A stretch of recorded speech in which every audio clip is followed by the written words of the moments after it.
Hey, bonjour, bonsoir et bienvenue dans Wicked. Aujourd'hui, on va parler des Saramew ou Sailor Moon musicales. Petite précision, je ne vais pas parler de tous les spectacles parce que, je les ai pas toutes. Puis, j'en ai juste trouvé 12 seulement, puis il y en a assez beaucoup, fait que c'est déjà très bien, selon moi. Alors, petite explication, c'est quoi un Saramew? La série Sailor Moon, vous en doutiez que c'était sûrement ça, hein? a été adaptée en une trentaine de comédies musicales, et ce, dès le succès du manga, en animé, et de l'animé, excusez. En 1993, appelé Saramew, abréviation romanisée de Sailor Moon Musical. Les comédies musicales Sailor Moon sont au nombre de 34. Ouais, c'est pour ça que j'ai dit que ça faisait beaucoup déjà. Hein? Et comptabilise plus de 800 représentations entre 1993 et 2005. Les adaptations sont mises en scène par Bandai et se jouent généralement 2 fois dans l'année. En été, au Sunshine Theater du quartier Kippokuro de Tokyo, et en hiver, dans plusieurs villes du Japon, dont Fukuoka, Osaka, Sendai et Fukushima. La version hivernale de la comédie musicale est souvent revue. Je me dis qu'il y a sûrement des choses qui changent un peu. Les promoteurs alors apposent le suffixe Kateiban, littéralement édition revisé au nom de la production en cours. La plupart des comédies musicales Sailor Moon sont pour la plupart, mais oui, je me trompe pas, des adaptations des arcs narratifs du manga et de l'anime. D'autres proposent une histoire originale avec de nouveaux personnages et revisitent notamment le mythe de la couleur.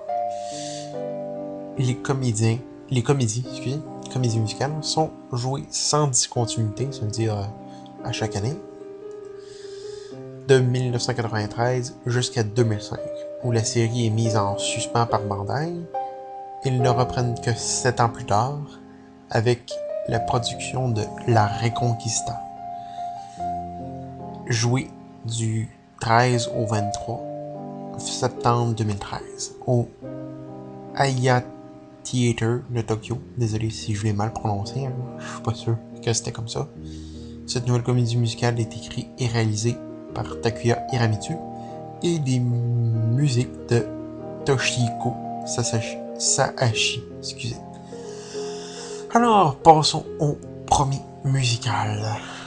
Alors, son nom, Sailor Moon Musical Ongaku de 1995. C'est le premier que j'ai, hein. Mais moi, ma version, parce que c'est celle qu'il y avait sur le site, hein, je pense bien que c'est juste un best-of des chansons, genre sur un DVD. Fait que j'ai pas l'histoire. Donc, on va passer tout de suite au deuxième. Avant mon petit avis.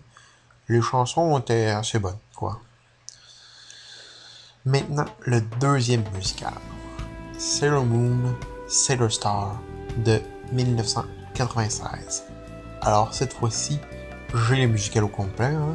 Un musical de 2 heures.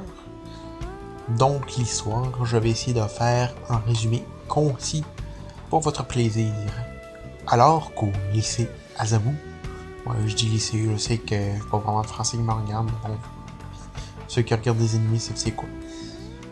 C'est le festival culturel, et alors que plusieurs groupes de musique comme les Triglights se succèdent un après l'autre, un mal complote dans le noir pour voler les stars cristal des Sailor Senshi. J'espère que c'est un bon résumé, hein, t'sais.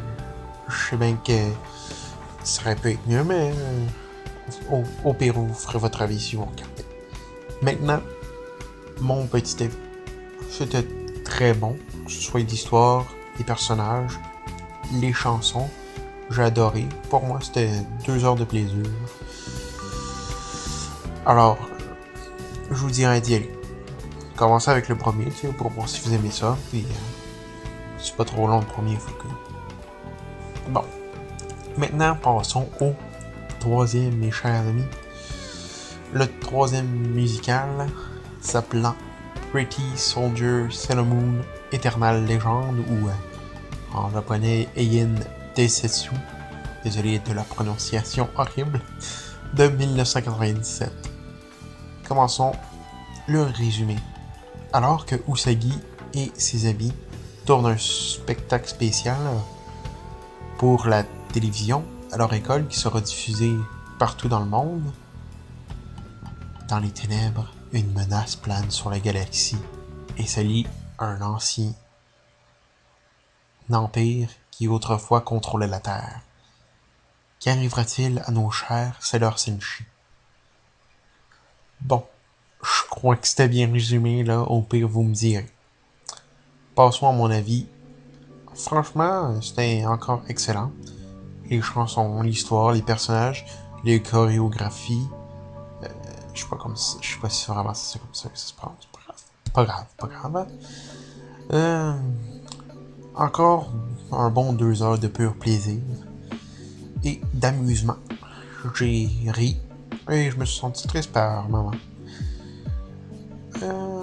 Maintenant, on va changer d'actrice. Fini Anya Oyama qui jouait Sailor Moon dans les 3 premiers spectacles que j'ai présentés. Et faisons place à Miyuki Kambe, juste pour un spectacle, dans la deuxième partie de cette vidéo. Alors je vous dis à la prochaine, je sais pas quand la deuxième partie va sortir, mais ça devrait être le mois prochain ou quelque chose comme ça. A plus!